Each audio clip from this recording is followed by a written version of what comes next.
انه تصريحات حسام حسن تصريحات حقيقيه ومش بيتكلم من فراغ. تصريحات حسام حسن تصريحات حقيقيه وكلامه صح 100%. المشكله عندنا مشكله لعيبه، ما عندناش لعيبه. تعال اقول لك نظريه من نظريات كره القدم اللي انا وضعتها واللي هتبين لك اذا كان اللي انا بقوله صح ولا غلط. هي النظريه دي هقولها لك دلوقتي. النظريه ديت بتعتمد على ثلاث اسس مهمين في كره القدم، اللي هم الهويه والعقليه والتطور. الثلاث اسس دول ممكن تلاقيهم في منتخب فيحصد بطولات ويكون اداؤه في الملعب اداء كبير جدا، ولكن في منتخب مصر ما فيش منهم اساس واحد في منتخب مصر. الاساس الاول هو الهويه. الهويه اللي بتبين انت بتلعب ايه، هل انت بتلعب كره هجوميه ولا بتلعب كره دفاعيه، هل انت بتلعب على الاستحواذ ولا بتلعب هجمات مرتده بتدافع وبتلعب هجمات مرتده. النظريه ديت مهمه جدا للمنتخب بشكل اخص وللفرقه او النادي بشكل مهم جدا. يعني بنتكلم عن الهويه امثله على الهويه زي هويه منتخب البرازيل. منتخب البرازيل من احسن المنتخبات على مر التاريخ. هو افضل او احسن منتخب على مر التاريخ. فاز بكاس العالم 5 مرات بهويه واحده فقط، وهي هويه الهجوم. الهجوم الكاسح مهما كلف دوت من هجمات مرتده على الفريق، لا انا ممكن اروح بخمس وست وعشر لعيبه في منطقه الجزاء عادي جدا علشان اسجل الاهداف. اما الشق الثاني وهو الدفاع، فعندك منتخب ايطاليا قدر يوصل لقمه الهرم الكروي من خلال الكره الدفاعيه والكاتاناتشو، بان هو يدافع بجرينتا وروح، وقدر يفوز بكاس العالم ايضا في 2006 ويفوز بكاس العالم 4 مرات بهذه الطريقه. فانت كمنتخب مصر هويتك ايه؟ مالكش هويه حقيقيه على مر التاريخ. لو بنتكلم على 50 سنه اللي فاتت، انت هويتك من هويه المدرب. بمعنى لما يجي لك مدرب ذو صبغه دفاعيه بتلعب دفاع، لما يجي لك مدرب ذو صبغه هجوميه بتلعب هجوم. طيب لما يجي لك مدرب ما بين الهجوم والدفاع بتلعب زي ما المدرب عايز. طيب انت هويتك ايه؟ مالكش هويه. يعني بتتعاقد مع مدرب على اساس هويتك ايه؟ انت ما عندكش هويه. وده اللي مخسر المنتخب المصري الكتير. ليه؟ لان انت ما عندكش هويه حقيقيه. أمثلة على اللي أنا قلته، بمعنى إنه هويتك من هوية المدرب، زي هيكتور كوبر لما جه رص الأتوبيس ولعب دفاع، كان كورتنا دفاعية وخسرنا في المونديال وبقينا متزايرين المجموعة. طيب لما جه خفير اجيري لعب هجوم كاسح، وبالتالي برضه ما عندناش فكره الارتداد الدفاعي للمهاجمين، وبالتالي خسرنا برضه. يبقى انت امكانياتك ايه وبتلعب كوره ازاي؟ ايه هويتك؟ ما عندكش هويه. والجمله الاشهر اللي انا بقولها، هويتك من هويه المدرب. جالك مدرب دفاعي فانت بتلعب كره دفاعيه، جالك مدرب هجومي فانت بتلعب كره هجوميه، ومالكش هويه اساسيه لمنتخب مصر. باختصار عشان ما اطولش على حضراتكم، الاساس الثاني من اسس النظريه اللي انا وضعتها لكره القدم اللي بقيس عليها حقيقه كره القدم في مصر والمنتخب المصري، الاساس الثاني هو العقليه. وده اهم اساس في كره القدم، ده اهم شيء، وده اللي موصلنا ان احنا ما بنقدرش ناخد افريقيا او ما بنقدرش نعمل حاجه في كاس العالم. وده برضو اللي هيحصل في افريقيا وكاس العالم اللي جايين. وافتكروا الفيديو ده لما نيجي في افريقيا ونخرج من دور المجموعات، ولما نيجي في كاس العالم ونبقى متزايرين المجموعه، افتكروا الفيديو دوت، لان انا بتكلم على حاجات علميه بحته. العقليه عندنا تكمن في حاجات كتير بنعملها عكس العقليه السليمه بتاعت كره القدم. بمعنى انه في حاجات كتيرة بنعملها في العقلية وبنقولها ككلام وبنطبقها كفعل في كرة القدم المصرية بالنسبة للمنتخب، وبنشير إليها إنه فكرة إنه أنا مش عايز ألاعب فرقة كبيرة، أو كمنتخب مش عايز ألاعب البرازيل. أنا خسرت من أوزبكستان 2-0، فإزاي بقى أما ألاعب البرازيل هشيل 5 أو 6؟ وإحنا كأننا محسسين نفسنا إن إحنا عندنا أفضل لعيبة العالم، وإن إحنا عندنا يعني قوام لعيبة من الأفضل. طب ايه المشكله اما تخسر 5 و6 و7 وتقدم اداء مميز وانت خسران عادي؟ ايه المشكله في كده؟ لما مثلا تخسر 7 وتسجل 3 اهداف في منتخب زي منتخب البرازيل على سبيل المثال، او منتخب اسبانيا تلعب ودي. الحاجات دي مهمه جدا في كره القدم.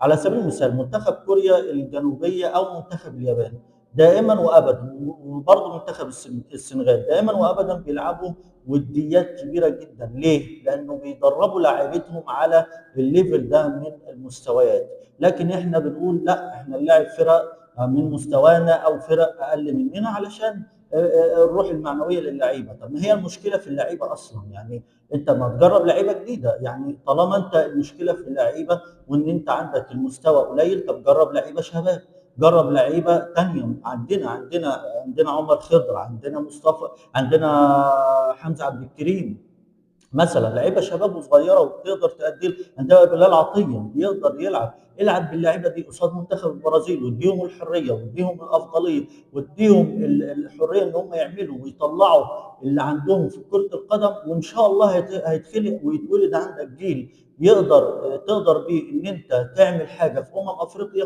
واعملها لعبه تسويقيه للعيبه الصغيره دي. انت عندك لعيبه دون المستوى بتلعب في منتخب مصر، بتجيبها لان هو ده اللي احنا متوارثينه، ان احنا عندنا لعيبه لازم تيجي، لازم اللعيبه دي تيجي، ما فيش جدال في فكره ان اللعيبه دي ما تجيش. زي مثلا محمد هاني باك يمين في ماتش اوزبكستان او كاب فيردي، احنا شفنا كوارث دفاعيه لمحمد هاني. طب هجوميا لا، ما بيأديش. طب اجرب غيره بقى، اجيب حد غيره، ايه المشكله في كده؟ يعني مثلا عندك رامي ربيعه، هو اساس بقاله 7 8 سنين، ما فيش تغيير في الفكره دي. طب اجيب غيره؟ لا، ما فيش، لا، لازم هو رامي ربيعه. طب اجرب لعيبه ولاعب منتخبات كبيره، طب خسرت، ايه المشكله؟ ما هو منتخب كبير، خسرت من البرازيل 5. طب الافضل ان انا اخسر مثلا يعني، وانا ده سؤال لحضراتكم ممكن تجاوبوه في الكومنتات. الافضل اخسر مثلا من منتخب البرازيل 8-4 ولا 4-0؟ انهي الافضل؟ انا من وجهه نظري 8-4. ليه؟ لانه 8-4 انت قدرت تسجل في البرازيل 4 اهداف، رقم كبير. كذلك لو خسرت مثلا برقم كبير وانت سجلت اهداف كتير، قدرت تخترق دفاعات افضل الفرق في العالم وافضل اللاعبين في العالم. ده بيدي ثقه للعيبه. انا عايز برضو اشوف اللعيبه اللي احنا معتمدين عليها ديت قصاد اللعيبه الكبيره هتعمل ايه. يعني محمد هاني مثلا لما نلعب فينيسيوس او بنلعب البرازيل، انا عايز اعرف هيدافع على فينيسيوس ازاي. يعني هل هو يعرف يدافع على فينيسيوس من افضل المواهب وافضل اللعيبه في العالم؟ اشوف مثلا محمد حمدي الباك الشمال، اشوفه هيدافع مثلا على رودريجو ازاي مثلا لو انا بلعب منتخب البرازيل. انما اروح العب منتخبات ضعيفه اكسبها واحسس نفسي ان انا افضل الفرق في القاره وافضل الفرق في العالم، وان انا ما اقدر اخد افريقيا. لا، هروح اخد على وش في افريقيا واخرج من دور المجموعات، وكبير قوي لو عديت دور المجموعات هخرج من الادوار الاقصائيه، وفي كاس العالم هطلع متزايد الترتيب. وابقى تعالوا قابلوني لو عملنا حاجه في كاس العالم افريقيا بهذه العقليه. لازما تلاعب فرق كبيره وفرق قويه في الوديات. وانا هاخد هنا لقطه كوميديه في فيلم بوشكاش لما قال لك احنا مش هنروح كاس العالم اللي هيجي لنا. لو الفكره دي فكرنا فيها بشكل اعمق هنعرف ان الكلمه دي كلمه صحيحه. لو كنا اتبعناها على مدار عشرات السنين اللي فاتت، كان ممكن المنتخب المصري يبقى في حته ثانيه مختلفه. بمعنى ايه؟ بمعنى انه الهدف من كاس العالم انك تلاعب فرق كبيره زي البرازيل، زي الارجنتين، زي اسبانيا، فرنسا، الفرق الكبيره دي، ده الهدف من كاس العالم، انك تثبت نفسك وتلعب الفرق دي.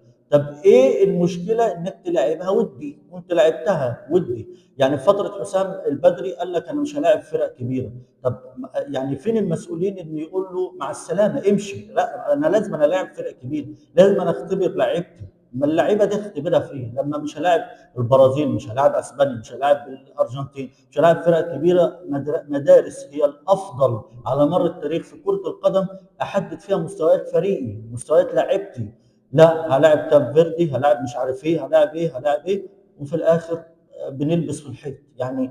لعبوا فرق كبيره، انا من وجهه نظري لعبوا فرق كبيره. ودي رساله للكابتن حسام حسن، لاعب البرازيل اخسر، انا بقول لك اخسر ولاعب اسبانيا واخسر بسكور. بس انا عندي شرط واحد بس، انك تسجل في الفرق دي حتى لو هدفين لو 3، اسجل فيهم، استبيح مرماهم علشان اوصل احسس نفسي وادي لنفسي ثقه وادي للعيبه ثقه انه احنا الفرق في الكواليتي موجود بيننا وبين الفرق دي، لكن نقدر ندوبه بالروح والجرينتا وبالاداء في ارضيه الملعب. الحاجة التانية في العقلية زي فكرة إنك ما تلاعبش لعيبة شباب في المنتخب الأول، عندك مواهب؟ أيوه عندي مواهب، زي عمر خضر وبلال عطية وحمزة عبد الكريم، دي مواهب حقيقية في كرة القدم. والدليل على كده إن في فرق في العالم عايزة تستقطب اللعيبة ديت وتلعب في الفرق دي. طيب، احنا المشكله برضو او العقليه الثانيه الخطا اللي عندنا ان احنا كل ماتش هنلعبه هنلعب بنفس اللعيبه اللي بتوقعنا في كوارث كرويه، كوارث حقيقيه، واللي ما بتقدمش حاجه لينا في كره القدم في منتخب مصر. زي كتير من اللعيبه، يعني انا ذكرت محمد هاني، رامي ربيعه، محمد حمدي على سبيل المثال، ده بالنسبه لخط الدفاع. خط الوسط عندك مروان عطيه، ممكن تلاعب بداله لعيبه كتيره قوي في اللعيبه الشباب. لاعب لعيبه شباب، اديهم الفرصه واديهم الثقه واديهم الحريه. لو اتفرجت على ماتش المغرب والبرازيل للناشئين، انا بتكلم هنا على منتخب البرازيل، خد العبره. العبره في ايه؟ العبره ان اللعيبه من صغرها عندها الميول الهجوميه، ان هي تطلع وتهاجم وتلعب وتاخد الحريه. كنت بشوف في الهجمه الواحده ممكن الاقي 7 أو 8 لعيبه في منطقه الجزاء. ده مش شغل مدرب، ده مش قصه مدرب، دي هويه وعقليه لعيبه. لعيبه بتاخد حريه في اللعب، فلما بتاخد الحريه بتعرف تتصرف وبتعرف تعمل، مش متكتفه. احنا عندنا بنكتف لعيبتنا، انت لازم تدافع مثلا، هو لازم ندافع، بس انت لازم تفضل واقف مكانك. الباك اليمين محمد هاني، اوعى تطلع، اوعى تطلع ترفع عرضيه، لا لا لا، خليك مكانك يا محمد يا حمد، خليك مكانك. طب يا جدعان احنا هنهاجم امتى؟ احنا هنهاجم امتى؟ احنا عندنا يعني في حاجه في كره القدم انا بسميها ايه؟ الكثره تغلب الشجاعه. انت لو رحت على اي منتخب في العالم، اقوى منتخب في العالم، اقوى دفاع في العالم، ورحت بعدد لعيبه كتير، انت هتسجل فيه، وهتسجل فيه هدف واثنين وثلاثه عادي جدا. لكن احنا بنكتف لعيبتنا وما بنلعبش اللعيبه الشباب. ادي فرصه للعيبه الشباب. ودي رسالتي الثانيه للكابتن حسام حسن، لاعب اللعيبه الشباب، هات اللعيبه الشباب ديت واديها فرصه قصاد افضل المنتخبات في العالم واقوى الماتشات في العالم، لاعبها واديها الفرصه. في الماتشات دي بتتولد النجوم. امال احنا بنبقى طالعين بكارلوس كروش السما ليه؟ وبنتكلم ان هو افضل، خرج لنا مثلا محمد عبد المنعم على سبيل المثال، وامام عاشور ولاعيبه كتير خرجها لنا واحنا ما كناش شايفينهم. ليه؟ السبب الوحيد في ده ان هو راجل فاهم، عنده وعي. ايه هو الفهم او هو الوعي ده؟ ان هو ادى فرصه للاعب صغير في ماتش كبير زي ماتش السنغال، قدر اللاعب دوت واداله الفرصه واداله الثقه، قدر اللاعب دوت يثبت نفسه وخد الثقه. ومجرد اللاعب الصغير لما ياخد الثقه في ماتشات كبيره بيأدي وبيبقى بيتولد عندك نجم كبير. ايه المشكله اما نلاعب لعيبتنا الشباب في المنتخب الاول؟ ده سؤال بطرحه على كل الناس اللي بتتكلم في كره القدم، وخاصه الجمهور او جمهور الكره في مصر. ايه المشكله اما لاعب حمزه عبد الكريم في منتخب مصر في المنتخب الاول؟ ايه المشكله اما لاعب بلال عطيه في المنتخب الاول؟ ايه المشكله اما لاعب عمر خضر في المنتخب الاول؟ واحد هيقول لك الخبره، مفيش حاجه اسمها خبره. عندك لامين يامال، عندك فينيسيوس، لعيبه بدات نجوم وهي لسه عيال صغيره. عندك هالاند، عندك امبابي. امبابي دوت كان يعني خد افضل لعيب في كاس العالم وهو لسه شاب صغير. فما فيش حاجه اسمها خبره. لاعب اللعيبه الشباب واديهم الثقه واديهم الفرصه، ولاعب فرق كبيره واديهم الفرصه وخليهم يزيدوا هجوميا، وما تخليش اللعيبه تتعقد، ما تكتفهاش. اديها الفرصه واديها الحريه، العب مع فرق كبيره، العب مع البرازيل في التوقف الدولي، ما تروحش تلعب لي فرق صغيره. ارجو ان الرساله توصل.